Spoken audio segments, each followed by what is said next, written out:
Gabe, stop typing for 30 seconds. Got it. You're listening to the world-famous White Roof Radio, Woofcast number 624, recorded June 20th, 2017. Tonight brought to you by CravenSpeed.com, MotoringStripes.com, and OutMotoring.com. Mini Performance, Speed, and Trailers, that's OutMotoring.com.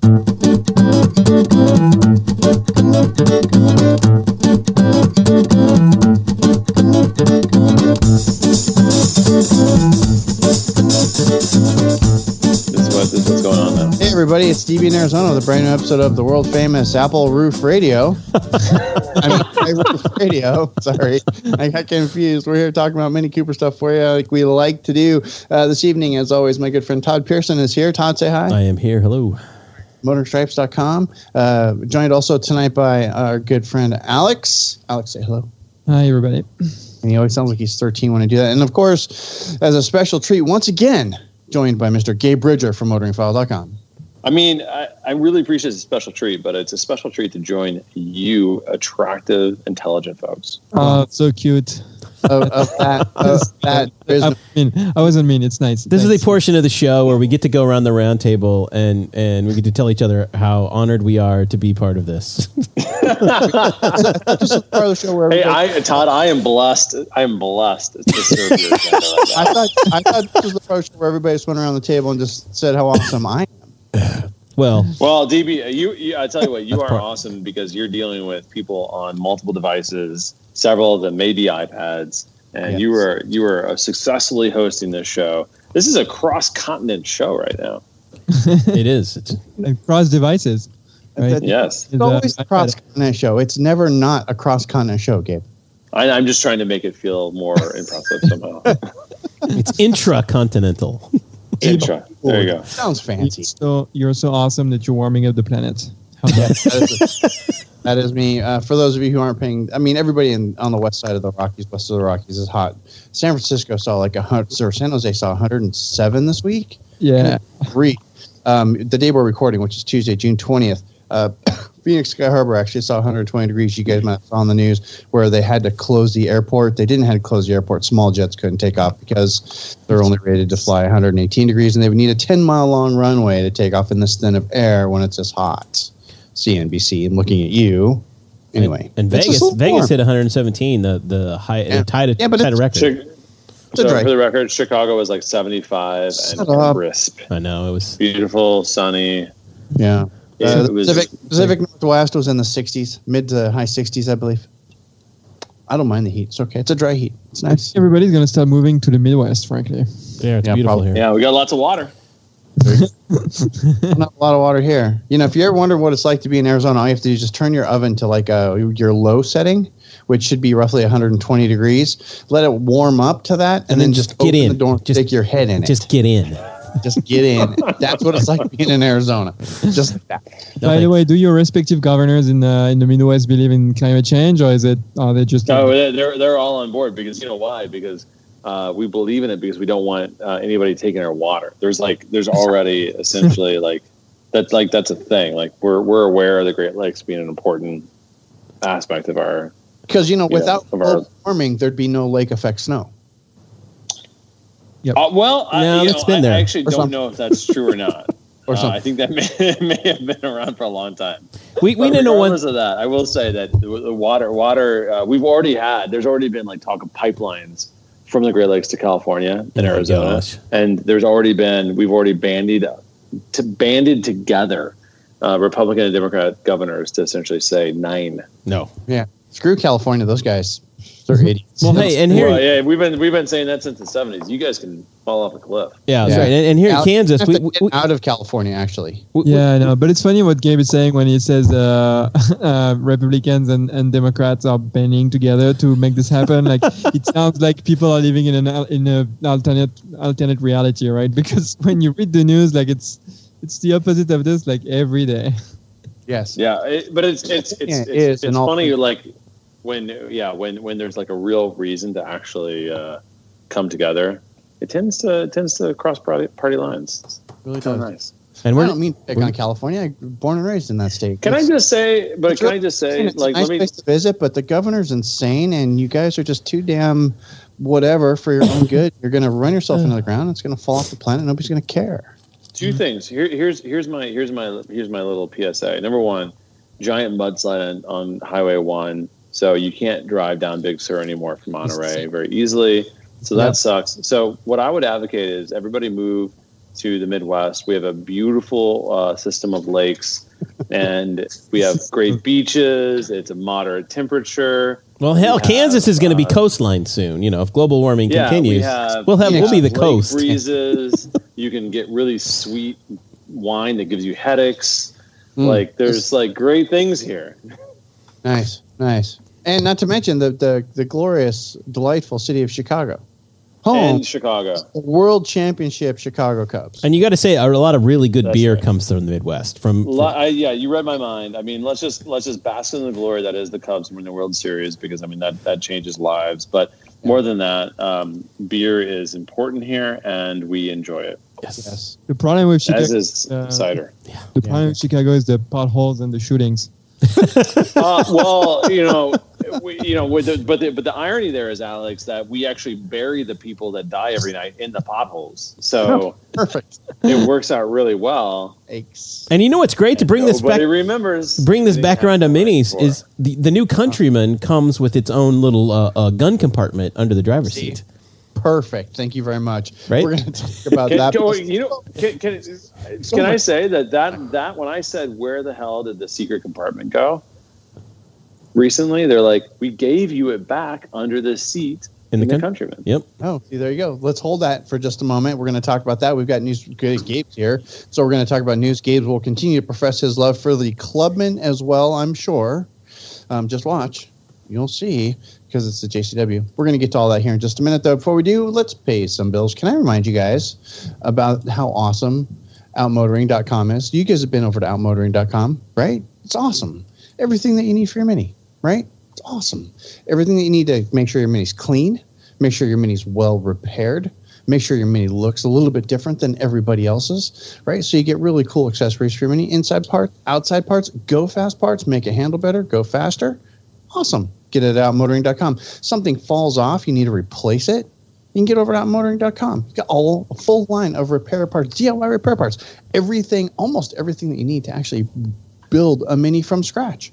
You can get outmotoring.com. You're going to the car show, you're going to Cars and Coffee, you're not driving a Mustang, you're driving a Mini Cooper, which means you want to show off, you want to represent. You're not going to do spin outs in the street. You're going to wear a cool hat, cool shirt, cool shoes and watches. You're going to get it all from outmotoring.com. Once you guys go over there right away, get that done. Don't forget, very important, make sure you sign up for the email newsletter. It's right there at the top of the page. Can't miss it. As soon as you do that, you get an email. Saves you 5% on every order that you place with outmotoring.com. Super duper awesome. Super duper rad. And also, Outmotoring, 1,000 SKUs a month. You guys know the routine. They've been OG sponsor of Motoring File and White Roof Radio pretty much since day one. You guys have dealt with Outmotoring with your club stuff. Don't forget, outmotoring.com, the place to go for all your Mini Cooper needs. Go over there right away. That's outmotoring.com. Mini Performance, Speed, and Stage 1 Brake Kit Budget Master. Okay, cool. That's outmotoring.com. Can I suggest one thing that Outmotoring has an opportunity to own? The world where many owners decide they want to switch to a rear-wheel drive car and make the decision to put an Aston Martin V12 in the back. To me, that is an obvious opportunity for outmotoring.com as a premier Mini and Aston Martin aftermarket specialist. So you're thinking that Aaron needs to have a kit to convert, let's just say, an R56, second generation R56 to rear drive with Aston Martin power?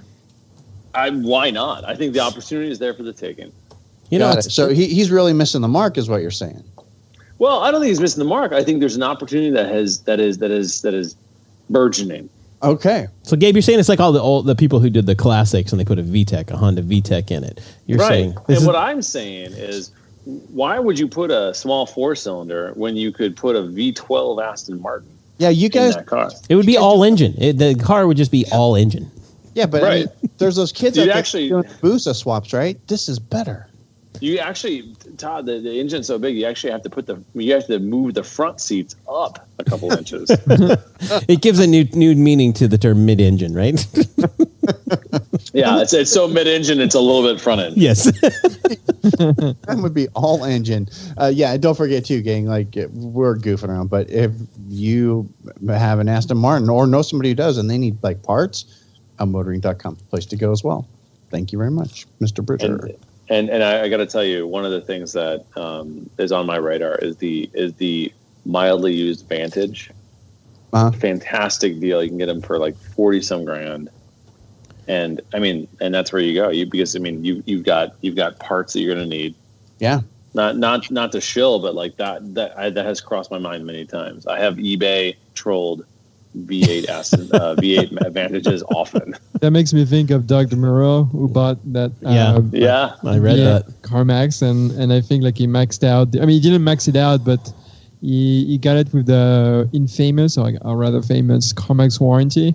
Oh, right. After the first issue, like he completely paid for it or something because it was so expensive to fix. I think it cost him like 20 grand to fix the car. It was ridiculous, and he didn't have time for it, and he kept on using it.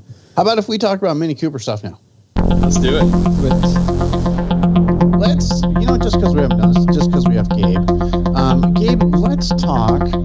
What is the good news from Motoring File this week? Because we see sales are up 3.8% for May. That's kind of exciting. You don't get to say that sales are up very often. Well, and that's worldwide. Worldwide sales have been up for years. That's true. They have been. I mean, I think so. That's the thing. Like the U.S. is down. Our petrol prices are down.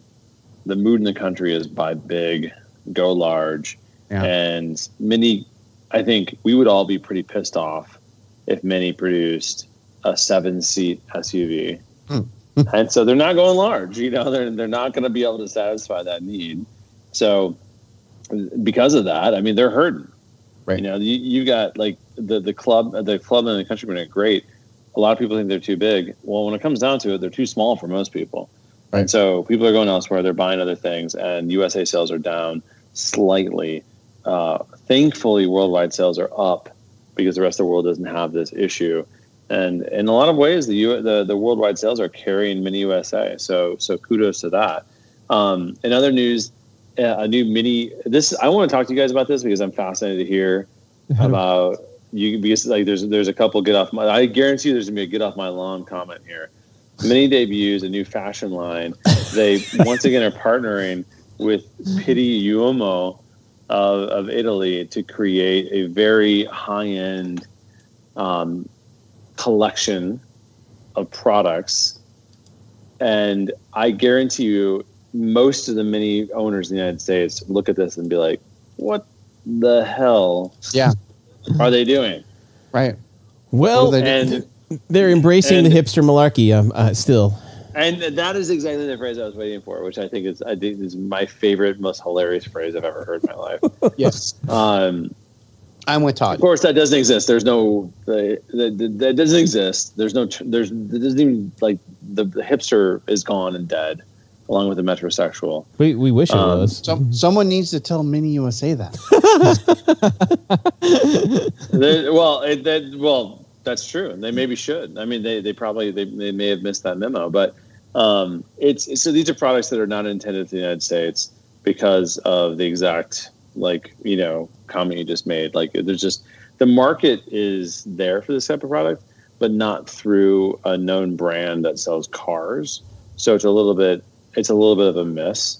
But I mean, this is something that Mini has done since 2001. I mean, they partnered years ago in 2001, and I mean, I think I own these products. They partnered with, who was it? A couple designers. Because Gabe, you've owned every fancy, like at least a piece of every fancy partnership that Mini's done with some designer. You always go, that, and you get like the shoes or a shirt. They did Mini Motion. So Mini Motion was the first time they created. It was the first line of things they created very early on that really tried to define the Mini brand as not just like some mass market collaboration brand, but a brand that actually sought out designers to create interesting things.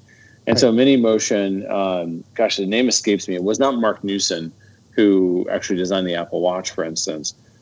It was somebody similar, and oh gosh, it was Yves Berard. Yes, it did the watch. Yeah, it did the watch. Yeah, I still have that watch. It's I do too. Fantastic. It's a beautiful thing. They partnered with him to create something really interesting. They partnered with him to also create a series of very limited edition Puma shoes as well. And so they've always done these things. They're just very, very limited in the United States because most people don't. They look at them and are like, why would I buy? Why would I do that? Why would I the Mini brand doesn't mean that much to me? And so I think it's a miss. Which maybe that's why the brand is. Maybe that's one of the reasons the brand is struggling in the U.S. Is it used to be back in the day, everybody wanted to buy everything that was Mini branded. So I don't think so. I think that when you say everybody was a lot smaller. Yeah. Now it's a giant population of people who own Minis. And so I just think that people look at this. Number one, they don't offer it. They've learned their lesson. They can't sell this stuff at dealers. The sales channels in the United States don't support this type of product. And so where does it end? It ends up at really crazy boutiques. And those boutiques maybe sell it, maybe don't. You and I will never see this. Last collection of Pitti Uomo, I only saw the BMW Welt in Munich. And we saw a lot of stuff in France, Gabe, that they were selling at Mini United when they did that. There was a lot of stuff there, a lot of designer things that weren't available. None of that was actually not that was mass market stuff. None of that was the high end boutique stuff. But even so, stuff that we never got in the US because of what you said. They can't market not even the designer stuff, but a lot of the mass market Mini stuff we don't even get here and clothing, bags, footwear. The sizes are all wrong. Right. The stuff's all wrong. It underscores the difference and this is why I wanted to bring it up. It underscores what we've talked about for a long time. There's a very big difference in the demographic. And I think that's changed over the years. I think Mini has become a brand that's a little bit closer to the European demographic, but still the folks who really care about the brand, who buy into the brand, skew older in the United States. I don't think that's I think that's fairly straightforward. Right. And they don't, God bless them. They don't care about this. It's not that important to them. Right. And so thus there is no market for this product in the United States or very little. But on the same hand, Gabe, I think something that goes along with it that's a missing marketing opportunity is the Mini buying public in the United States does skew a little bit older. And I see that on a daily basis with my customers that I see all the time. The people buying these cars are in their 50s, 60s, and 70s. Yet they have the kind of disposable income that if there were something that they thought was cool, whatever that may be, they don't have a problem buying it, no matter no matter what the cost is. And so I'm thinking that we've got a brand who's kind of schizophrenic about who they want to be and who they are and who's buying the product. And this is a very common problem that's happened with car, companies over the last 20 years. This happened. BMW has the same problem. Porsche has the same problem. It's not. Toyota has the problem. Yeah. Toyota came out with a completely new brand. They came out with Scion to try and skew their age market down. And in fact, all of the old people who were buying Camrys, they're like, oh, Scion's cool. I'm going to buy an XB. And you had these grandmas and grandpas out driving around in an XB. And they're like, no. That's not what this was supposed to happen. Yeah. That was, and you're totally right. So here's my question. So if Mini wants to sell lifestyle product to further the brand, who is the partner they need to go with? Because it's not so in the United States. AARP. So that's exactly the problem because they don't want more of that. Let's be honest. I understand. Listen, no marketing, no company does because no company. It's a death knell. Right. Should a question be should Mini even in the first place sell clothing with any kind of other brand as in a partnership to further the brand? Should it even be the first question? Yeah, that's a great question. And is it clothing? Is it something else? Yeah. Exactly. Or do they need to at all? So I think to me, that's actually a great place to start, Alex. What do they do? Well, what's also interesting is that let's say this new fashion line would be available in the US, and let's look at how to, I guess, whom Mini is trying to market in the US. I guess, people in the Walmart. 30s and 40s that supposedly have taste, whatever. Like, I don't think any of those people would buy those clothes anyways. Target. Like, because they I don't think like someone like buying has like supposedly taste and everything like would buy clothes of the brand of the car that they drive. Yeah, I heard you. So I think that's actually the point. Like that's a great point. I've never met a Mini owner who didn't include Target stores in one of their favorite brands. Right here. You're weird. So I've red hair, but everybody else. I don't have actually. DB, you haven't seen me. My hair is turned blonde and then also white. It's blonde and white now. That's still a ginger because you have freckles. Anyway, but here, So I want to get back to what Alex said because I think Alex, I think that's exactly the point. Like in the United States, there's a different type of earnestness and authenticity when it comes to brand and brand alignment, and it doesn't mean that I like subscribe to a brand and then buy the products across category. That's just like a cultural thing. And I think you're totally right. And so why do they even try?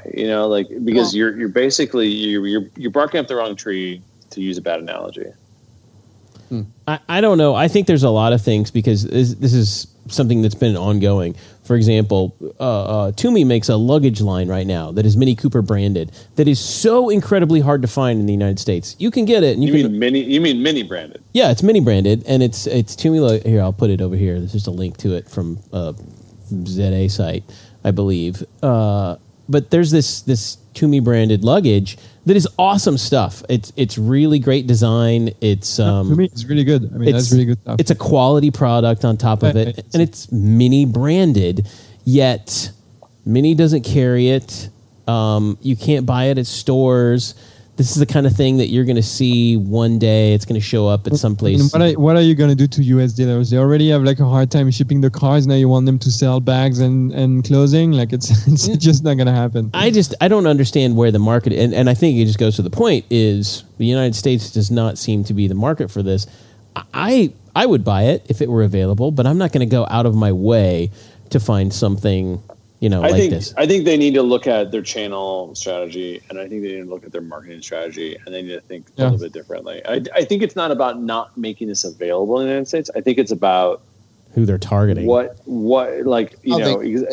you target it and how you make it available. I mean, is it a limited edition drop and you have to subscribe via app, and it's only for the crazy, super aggressive Mini fans? And you actually drive urgency and interest out of scarcity. I think there's a lot of things they could do that other brands do, to create desire around product. And I'll leave it at that. I think there's a lot of opportunity there. I think Mini has to figure it out. I like where you're going with that, Gabe. I think that would work really well. Except Mini and technology so far hasn't been a really good fit as far as go. So I'd rather except for the eDiff, right? Except for the eDiff. I mean, anyway, I think they'd probably be better off doing something like getting away from selling this crap to dealers and actually going to doing the miniusa.com/store. And actually making that work and not sell, or in their own eBay page or their own whatever, right? But just some kind of a presence on the internet where there's this is all the stuff you guys can get hats and shirts at the dealer, but this is the more other stuff, the weird bicycles that the dealer can't sell in the independent, give them all away because they don't sell.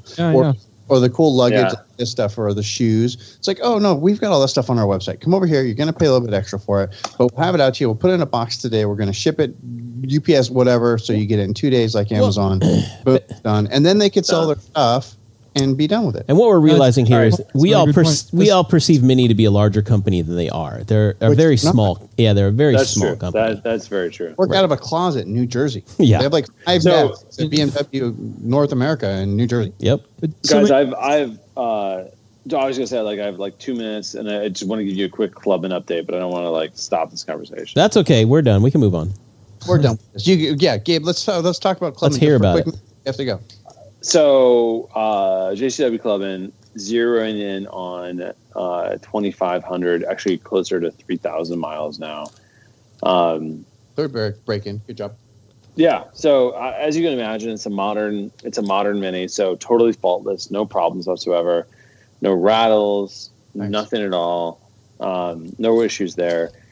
Couple things. I have the wireless charger in the armrest, which because I have a 7 Plus iPhone, is useless. Right.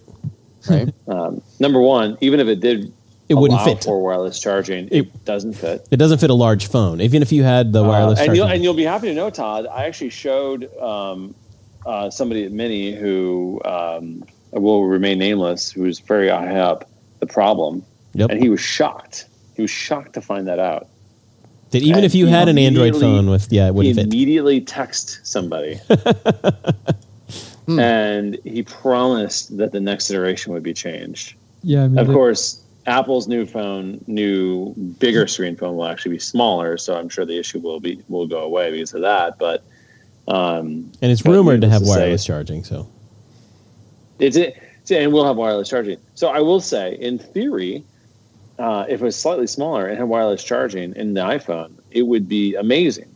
Right. So I can't wait for that moment, which will happen this fall.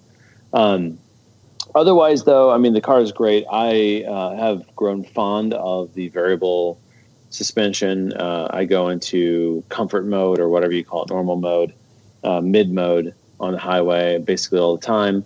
I operate in manual transmission mode 98% of the time with driving the car. With the paddle shifters, right?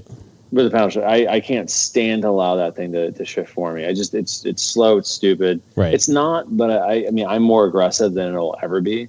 And I pay for it with fuel economy, efficiency, but I just I like to control the sound and the performance, and so it's pretty much always in manual mode. So I think what that has done is expose the fact that this is a torque converter automatic. It is unfortunately not as good as the dual clutch will be, which is coming out in the LCI, which will be next year. Very much looking forward to that. But it's still pretty good. It's still by far the best automatic transmission Mini has made. Wow. Well, nice. Can I say the irony of listening to the show that we've been doing on 12 years now is that I am the lone remaining person on the show right now with a manual transmission Mini. Yeah, that's true. I'm the only one with a clutch. I have three manual transmission cars. None of them are. That's true. I am the sole owner of a non-JCW car. Well, you got a JCW Aero kit, DB. You can call it. I don't have that's not on the Roadster. That was on the last car. Oh, you didn't have the JCW Aero kit on the Roadster, Sure, do you? no JCW. Anyway, DB, you have arguably the best color, although the Rebel Green is pretty amazing. Rebel Green is pretty amazing, and I arguably have the second or third best car ever built by Mini. So, That's true. I agree. Can we just say, and this is a separate conversation, but how effing cool was the coupe and the Roadster? Yeah, they're pretty. I'll just leave it at that. Can I tell you that? I know what he's trying to do here. What? Nothing. I'm just gonna say superleggera. That's not gonna happen. But I mean, Mini has like they made a calculated risk, a bet to create these cars as Halo products. And they did it. Yeah. And I think that it caused. I don't know if it caused people to get to leave the company because of the sales disappointment of them. But it wasn't good. The sales were not good on paper. It wasn't. But here's my question: how do you amortize the value of a product that looks cooler year by year? And in 2017, 5 years after the car, or 7 years after the car was originally designed, is actually getting people interested in the Mini brand. Like, that's value. And I will tell you right now that and DB, I don't know your experience. I can only speak for myself here.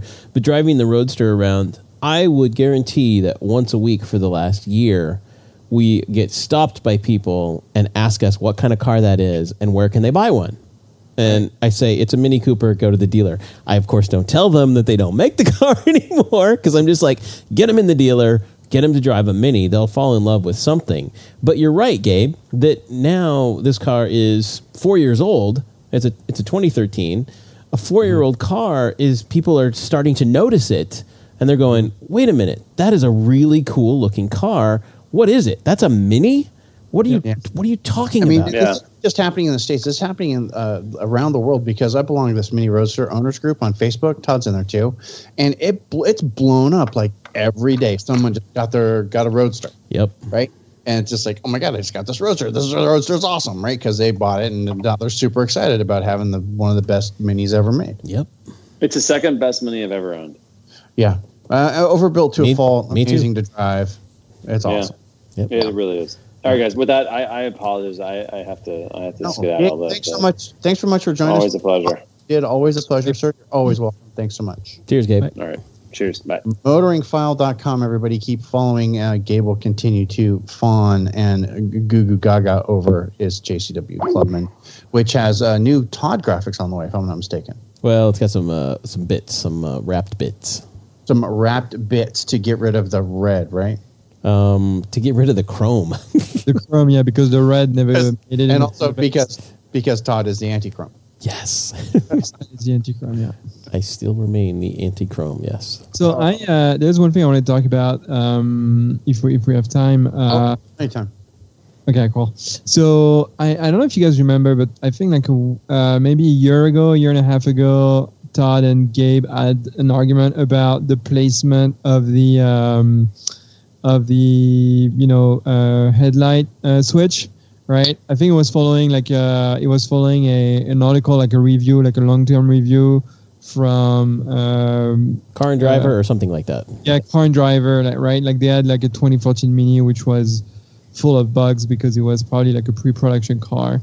Mini should not have let that pass, by the way, but it doesn't matter. So I think you guys had like an argument about the placement of this thing. Yes. And after having driven the car like for a year, it is like pretty bad actually. Like I didn't realize like how bad it was until I don't know, for whatever reason I've been driving like a little bit more at night lately because going out of the city and stuff and coming back late. And so like you cannot see this thing.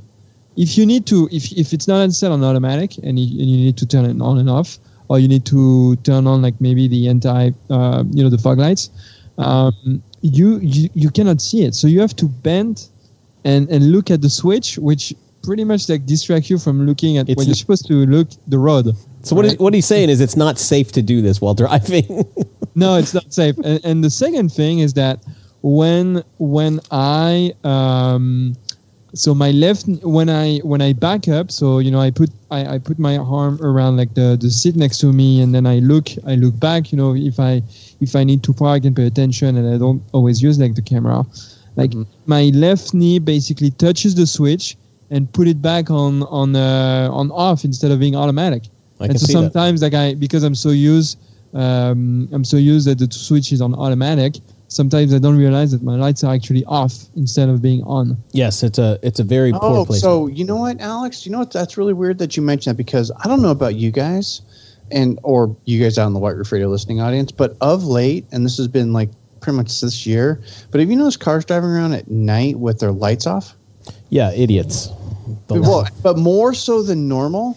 And I think it's something like what's going on. So Alex, he leans over and he hits that switch with his knee, turns the automatic lights off, and he's driving around at night with his headlights off because he doesn't know because he assumed that they're on by automatically.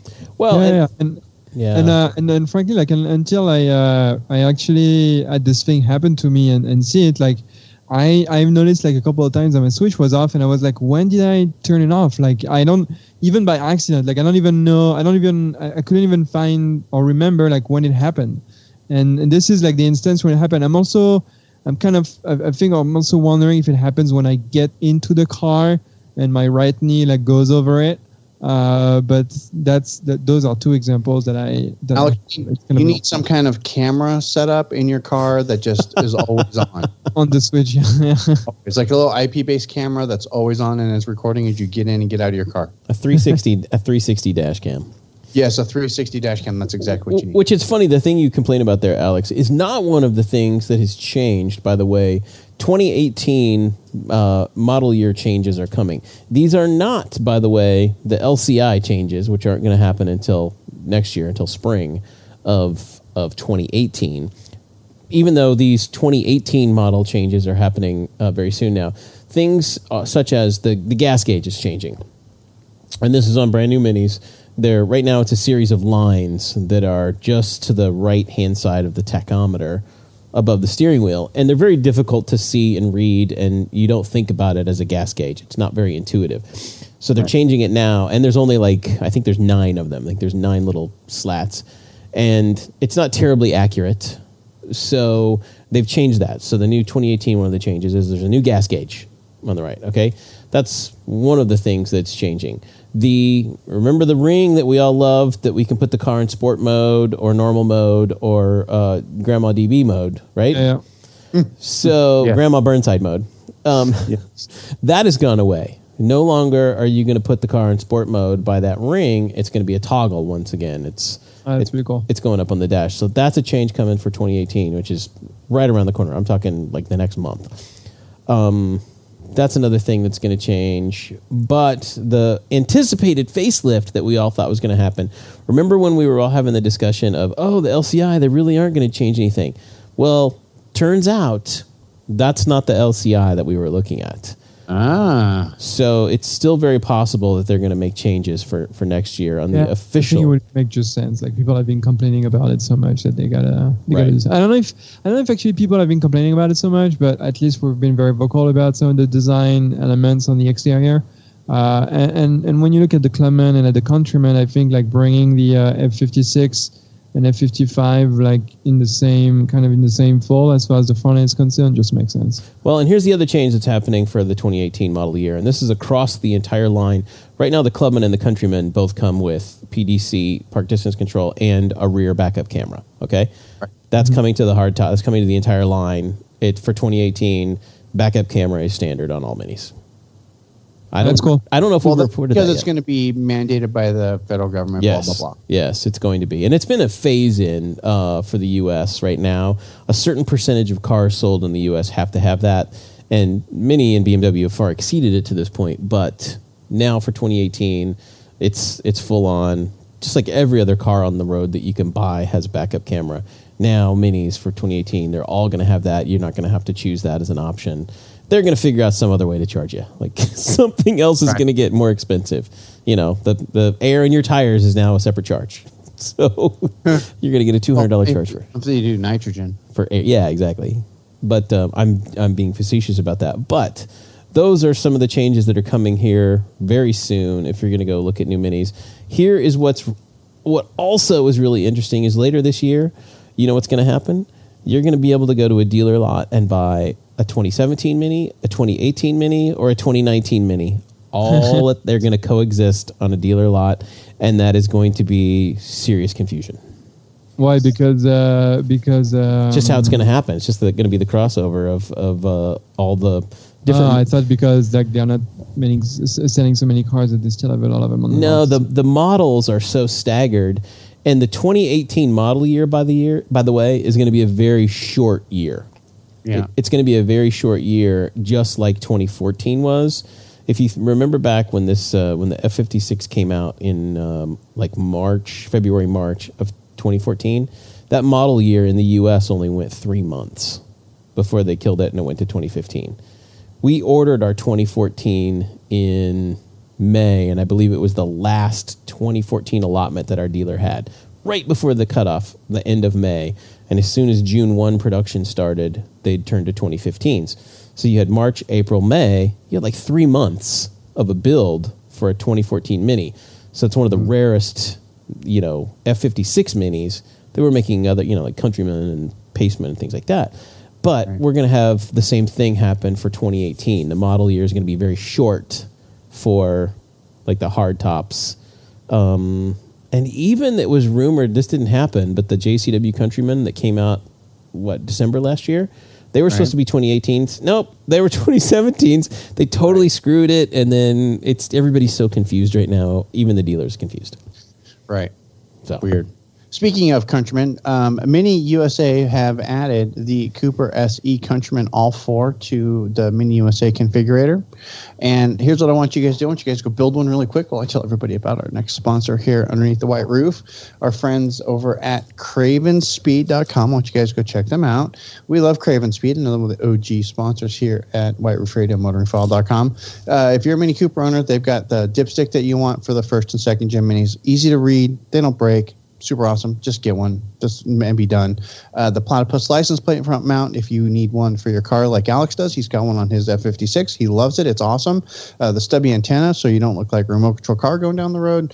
FlexPod adapter, especially for you that are in states where you aren't even allowed to hold your phone while you're driving your car. FlexPod adapter works really nice. It's a good fit for the Mini, plus so much more. If you're an R53 owner, you get that first generation Mini Cooper S with the supercharger, and you're ready to do an upgrade. Craven Speed's got the pulley you're going to want to use. A whole bunch more stuff. I want you to click over there, and don't forget too that they do have stuff for other makes. So even if the Mini's not the only car in the driveway, let's just say, for example, that you have a Buick in your driveway. Just curious. You can get stubby antenna. You can get ODB connectors. You can get all kinds of things. Wow, look at this. Hidden power adapter, tablet holder. Man, this is really cool. Decals. They make decals that are specific for the Buicks. Can you believe that? impressive. And I guarantee you right now, you put a Craven Speed decal on your Buick, boys, you're going to get 5 horsepower easy plus a ton of street cred. Get over there and get it done. Cravenspeed.com. Make sure you check that out. When you're there, too, you can, if you sit on the website long enough, you're going to see that as the front page rotates through, that there's a very nice About page. And it's got pictures and little biographies of the whole team where that actually makes Craven Speed magic happen. You can click through and you can meet everybody. It's super kind of nice in a really weird and creepy kind of way. Go over there, check them out. That's our friends over at Craven Speed, cravenspeed.com. Go over there and check them out, please. And if there's a chance in hell that you are listening to White Roof Radio and you by chance own a Mini and a Buick, I want to see it. I want to see a picture of it. Oh my God! I want to see a picture. I want that picture because that's going to be the image for our next show. Somehow, I don't think that those two brands have much of a crossover, but I bet somebody out there listening owns a Mini and a Buick. And I don't care what year Buick it is. I want to see a picture of those. I want to know what's really funny that you actually mentioned that, Todd, and I brought this up specifically because I just saw this on the internet, on the inner tubes, is there's a YouTube video, and I forgot which one of the YouTube channels, some auto blah blah on YouTube, did like a comparison, like a review of the Mini Cooper Countryman versus the Buick Encore. Interesting. Mm-hmm. Which is not the ugliest car they've ever made, but it's not. But it's the well, yeah, it actually is one of the ugliest cars that they've made. But it's up there. It's roughly it's a good comparison for the Countryman. I mean, this is a $23,000 car to start with. Right. It's atrocious looking, which the Countryman's got a beat across the board on a lot of things. Anyway, it was really interesting. I'll see if I can find a link. I'll put it over on the Facebook page. Very awesome. And I can't wait till the first JCW Countrymen start showing up. I know 2 people here locally have ordered them. We've got 2 JCW Countrymens on order. Nice. So did you guys go over to the Mini configurator before I look at any more Buicks, like the Buick Cascada, which is actually not a horrible looking car if you see it in person? Did anybody go to the Countryman and build a Countryman E on the configurator? I did not. I'm sure it's going to be $58,000. No, mine, I just built one. Rebel green, white roof, black wheels, all the nice things on the inside, all the nice things on the outside that I could add. 46.1. 46.1. And here's something that price is 36.8. Well, here's something that our man Brian told us about. I think he mentioned it on the last show. Yep. Is the federal tax credit that is available? I think it's up to $7,500. Yeah, is only available now. It is. It's scheduled to end, and it's not been renewed, and they haven't talked about it yet. But it is only allowable if you owe taxes at the end of the year. So let's say you get to the end of the year and you're get a refund coming to you. Forget it. You don't get any credit for buying a plug-in hybrid, like on your federal tax return. Right. It's taken off of what you owe, which is kind of cool because if you're in a business or something like that, in a situation where you can go, you know what, I'm gonna I don't know the legality of this. Somebody smarter tell me. But if you're thinking about buying one, couldn't you just go change your withholding on your at your work, and go, I'm going to buy one of these, and you'd have to boost your withholding to a number that doesn't exist. Well, no, you just have to reduce it to just say, I'm going to claim like 4 allowances, right? and then they don't take anything out of your return, and then you get this credit because you bought a plug-in hybrid. Mm-hmm. I mean, why couldn't you do that? I don't know. I'm sure it's illegal, but I'm always working the system. I can see somebody like you, Todd, using this small business owner who need a vehicle, and you get a lease on an electric car, you buy an electric car and you financed it, and then you just use it as a tax write-off for your business as well. Yeah, exactly. Right, which would be really good for that. That's for the good cause. You got to read the car and everything. Makes sense. Exactly. Anyway, so for something that you're going to want to own on the Mini Cooper SE Countryman All 4. They need to put that in letters across the back, by the way. You're looking at about $45,000 for those of you who haven't bought one yet. And of which, by the way, there is already a software issue with this car. It's throwing codes, and there's like a hold on them. No, none have been delivered yet. They aren't really at dealers at this point. I think they've just started showing up. But there's already a bulletin that they're trying to get fixed. There you go. Guys, we haven't talked about the new product manager. No, we have not. You sure? So, I thought we talked about him last. No, we talked about the new designer. Yeah, the new head of product. There's a new head of product at Mini USA. Because basically Patrick moved on to branding and advertising, if you will. Marketing. So this person replaces Patrick McKenna. Yeah, and that's Randy Clements. Yeah, Randy Clements. Yeah, and used to be former BMW, former Rolls-Royce. So he's a BMW man. Yes. BMW group man. There's experience with BMW. Should be a good fit, and hopefully we'll get a chance to meet him. Maybe see a picture here pretty soon as well. I might have to go creep stock on his LinkedIn page. I mean, good luck to him. Like Pat, like for Pat and like for Tom, right? They have a whole lot of work, ahead of them, right? Yeah. I wonder if you look through any of the the videos that he on YouTube about what happens to the new guys at Mini USA. All of the different office shenanigans that are going on. Yeah, the office shenanigans. So I wonder if his tie's been cut, that kind of thing. I don't know. I just hope that Pat and Tom are going easy on the new guy, because you know how they can be. Yeah, here's so fellas, take it easy on the new guy. Let him get broken in, and then you do shenanigans. But give him some time. Yes, please. Exactly. Just trying to be nice. I don't know. There's a lot of shifting going on, and here's hoping that things, because sales don't seem to be budging in the U.S., and I don't think Mini USA is to blame for that. I think no. It's a market shift, and like small cars are doing terribly everywhere in the U.S. right now. Well, I mean, unless you're Subaru. The one thing is why they don't have a whole lot of control over the product, right? Like I feel like they make recommendation to Mini Germany about product configuration and option needs and stuff.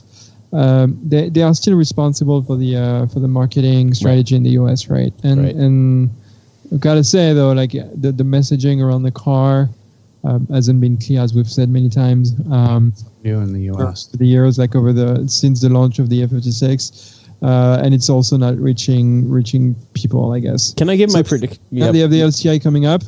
See what comes out of it. That's going to be interesting. I'm going to make a prediction right now, and I was having a discussion today. I was getting my hair cut and talking to the guy cutting my hair, because we always talk about minis. He wants to know what's going on in the car world, and he's like, how are mini sales doing? I'm like, well, they're kind of down in the U.S. right now. And he's like, well, it's because everybody wants these giant-ass trucks and SUVs. And I go, yeah, that's the way it's going. But I said, I'm just going to say it now publicly so everybody knows I said it. I feel a backlash coming to this, is that as cars get bigger and everybody gets the SUVs and start rocking the crossovers and all of this, that you kind of think back to 2002 when this was going on. It was the end of the Bush presidency. Before that, everybody's driving around Expeditions and Ford Excursions. Remember, they made that Excursion, which is the giant and Just the largest production vehicle ever manufactured. Practically, right? Everybody was going big, and Hummer was just, now a consumer product, and everybody was buying Humvees and driving them around, and, the biggest kind of SUVs you could, and it made everybody feel big and American and all of this. And then there was this backlash. Mini came along and kind of turned it on its ear. And I feel like somehow soon, and it's probably in the next 1 to 3 years, there's going to be a backlash against the giant vehicles, and people are going to start looking for more reasonably sized. And I'm not going to use the word economical because that's a terrible connotation in an economy car for the U.S. That's not what I'm talking about. But something more reasonable in size, and who needs that much? Unless you got a family of 5 people. Like I'm kind of skeptical on this because people, and again, like that's a theory that I can't. I don't have data for it yet, but I should look this up. But I would think that people mostly buying cars today do not live in cities, right? And people living in cities, especially in the big cities in the US here, most of the time, the majority have voted for the Democrat candidate. And people who buy cars, I think, have voted for the other guy who doesn't give a damn about climate change. And so I don't see why those people would buy smaller cars, honestly. Unless there is like some kind of downturn. And I don't know, maybe I could be totally wrong. Like I don't want to make like full assumptions about people buying cars that have all voted for Trump. That's not what I'm saying, but maybe there's some kind of correlation here. I don't know. I call it the Hootie and the Blowfish effect. Okay. And bear with me while I flesh this out. Back in the day, when Hootie and the Blowfish hit the musical market, okay, they were kind of underground and alternative, and they took off like crazy, and everybody had, like, your parents were buying Hootie and the Blowfish albums, and you were hearing it at stores everywhere you went, and it became so ubiquitous that there was a backlash, and everybody started to hate them. Okay? Yes. I remember that. And so I'm kind of seeing that be everybody on your block and everybody in my neighborhood has an SUV. Everything from a RAV4 to an X5 to Toyota 4Runners and all of this, and Honda CRVs, and they're just boring. My immediate neighbor has a Lexus SUV, which is that giant freaking wagon, okay? And it's just her. It's just a single woman driving this giant Lexus SUV. And I think, this is just a feeling, I have nothing on which to base this, it's just a gut feeling, that people are going to go, that's not cool anymore. It's not cool. It's not fun to go park it at Target. It's not fun to go shopping at the grocery store and park the damn thing. And like you said, Alex, people living in a city don't want the biggest car they can because parking is a real issue. And driving it on small cities, San Francisco, it's a real issue to drive a huge car like that. The streets are narrow, It's right. Hard to get up and down. So I don't know. This is just a gut feeling. I think it's going to hit maybe back towards a happy medium, and there's going to be like a target car size that people are going to love. And, I don't know if it's going to be a sedan, something along the 4-door size or whatever. But, and here's always hoping that the wagon makes a comeback. I'm just saying that.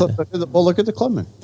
The Clubman's there. I mean, I think Volvo's really pushing their V90 wagon, and they've got the V90 cross country version of it. Doing that weird crossover thing, the Countryman shaped car. The CRV, the HRV, the Countryman, the Kia Soul, all those. Right. That's what people are wanting to buy. I don't know. There needs to be some innovation in cars, and we haven't seen that. The crossover is about the latest innovation we've got. And flying car. Yeah, flying car would be good. Jetpack.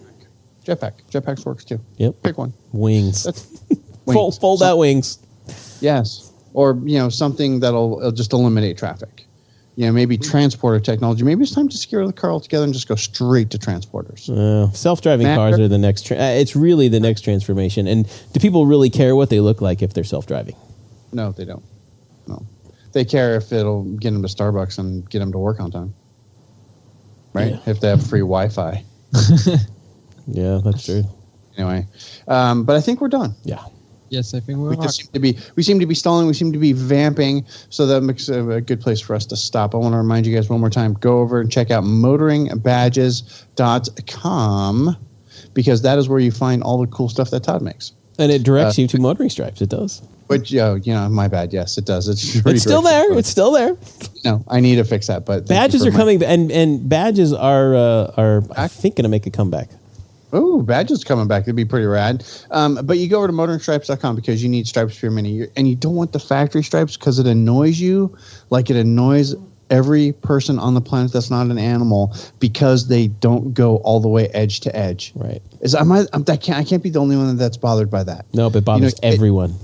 It's the worst thing. It's just like, why can't that just go edge to edge? And I understand why, because they have to be able to be installed by a minimum wage guy. But still, that's the worst. Todd will sell you stripes that actually go edge to edge, and they looks like, that looks pretty rad, like it's supposed to.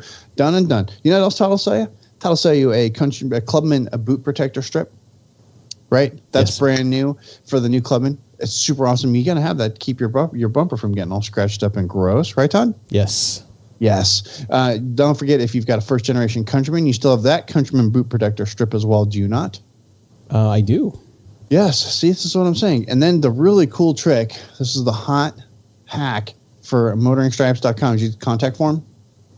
And when you're on that contact form, you fill it out and you ask Todd to send you a quote for the White Roof Radio Sunroof Delete Kit. Todd will cut you a very nice piece of vinyl that is color matched to your roof, or actually whatever design on it that you want, that will go right over the top of your glass pieces of your sunroof, and suddenly your air conditioning will work again in your Mini.